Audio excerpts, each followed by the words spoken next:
우크라이나 전쟁은 현대전의 본질을 다시 일깨워준 전장이었습니다. 최첨단 전투기와 드론, 인공지능 기반 지휘체계가 투입되었지만 실제 전선의 향방을 결정한 것은 전력의 지속성이었습니다. 포탄이 떨어지면 공격은 멈추고 연료가 끊기면 기동은 정지하며 보급이 끊기면 전투력은 무너집니다. 그 단순한 진리를 21세기 기술전 속에서도 확인한 셈입니다. 이 교훈은 방산시장에도 즉각적인 변화를 불러왔습니다. 단순히 무기를 잘 만드는 나라보다 끝까지 공급할 수 있는 나라가 주목받기 시작한 것입니다. 그리고 그 중심에 대한민국이 있습니다. 한국은 이제 방산 수입국을 넘어 글로벌 전장에서 신뢰받는 공급자로서의 위상을 굳혀가고 있습니다. 최근 스웨덴이 자국의 상징적 자주포 플랫폼인 아처의 한국산 모듈형 추진 장약을 채택한 결정과 사우디아라비아가 한국산 차륜형 장갑차 타이곤을 비공개로 도입한 사실은 그 변화를 상징적으로 보여줍니다. 이는 단순한 수출권이 아니라 유럽과 중동의 군수 생태계가 한국을 전략적 공급국으로 인정하기 시작했다는 신호입니다. 이 내용들 좀 더 자세히 알아보겠습니다.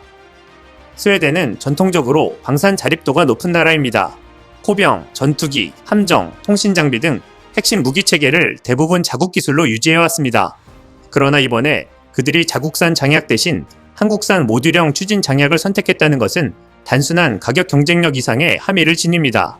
스웨덴은 유럽 내에서도 품질 규격이 엄격하기로 유명합니다. 나토 기준을 상회하는 검증 절차를 적용하며 품질 불확실성이 있는 탄약은 실전 투입조차 허가하지 않습니다. 그들이 한국산 추진 장약을 선택했다는 사실은 한국의 기술력과 생산 신뢰성이 이미 유럽의 표준에 도달했음을 의미합니다. 한국의 MCS는 단순한 저가 대체품이 아닙니다. 추진량을 캔 형태로 조절할 수 있는 모듈화 구조로 자동장전 포탑과 완전 호환되며 사거리 명중률, 탄도 일관성에서 유럽산을 능가한다는 평가를 받고 있습니다.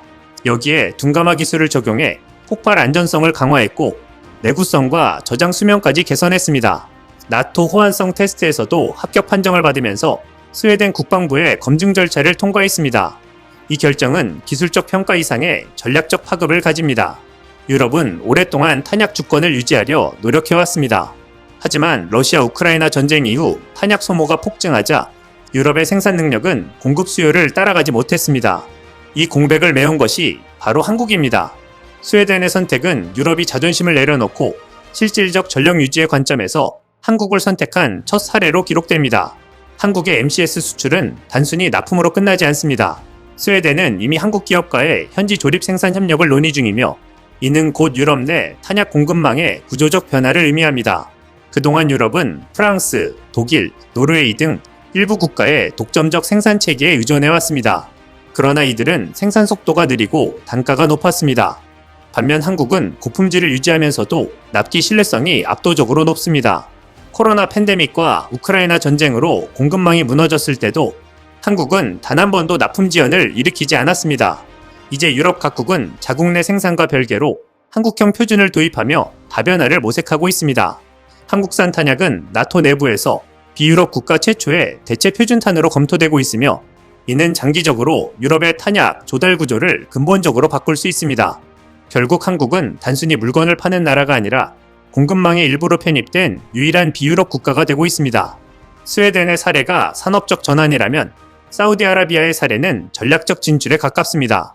최근 사우디 현지훈련 장면에서 한국산 차륜형 장갑차 타이곤이 포착되며 뒤늦게 수출 사실이 알려졌습니다.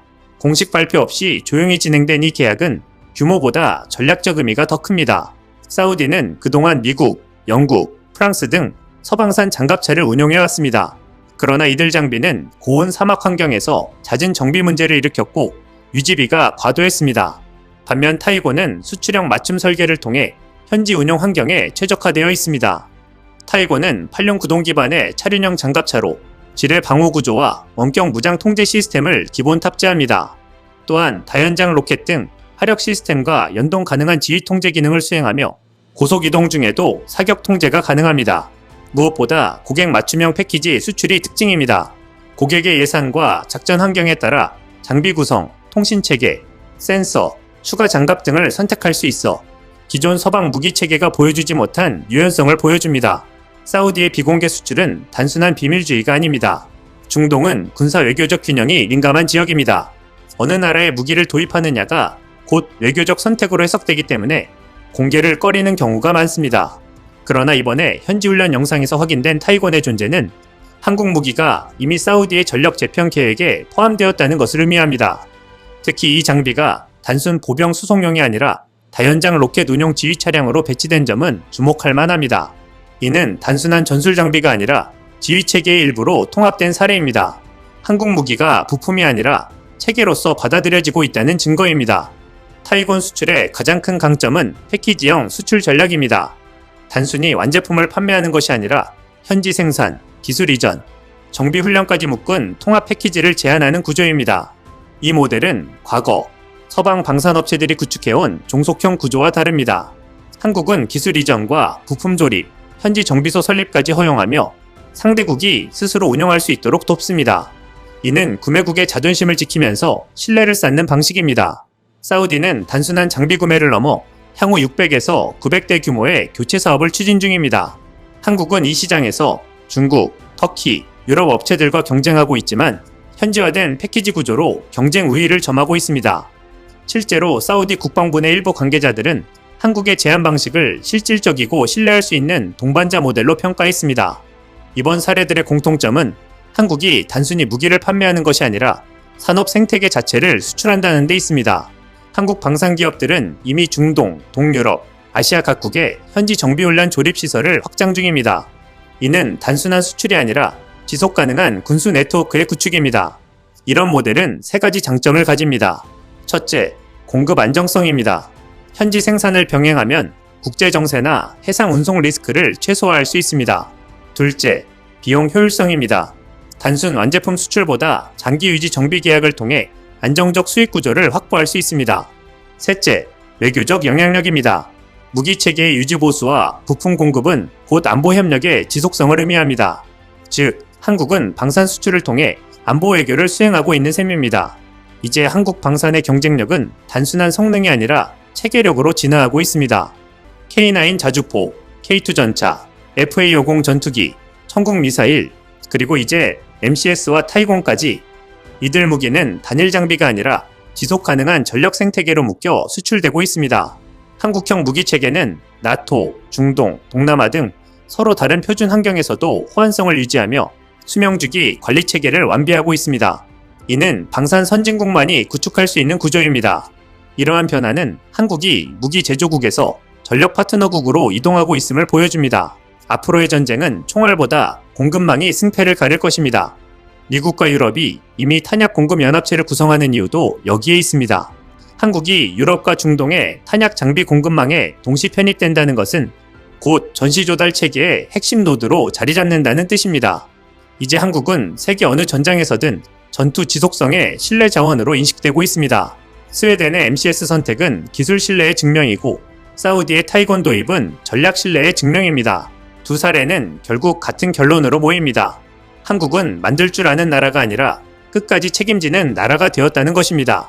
방산은 단순히 산업이 아닙니다.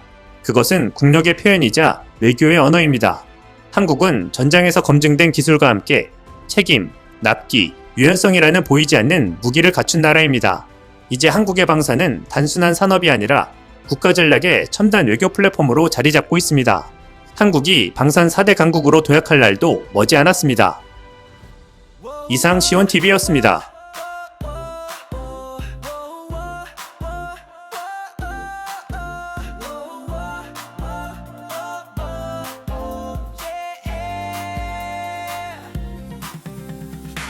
우리가 빛이다 세상을 비춘다 한마음으로 외쳐 진실을 향해 시온TV 함께라면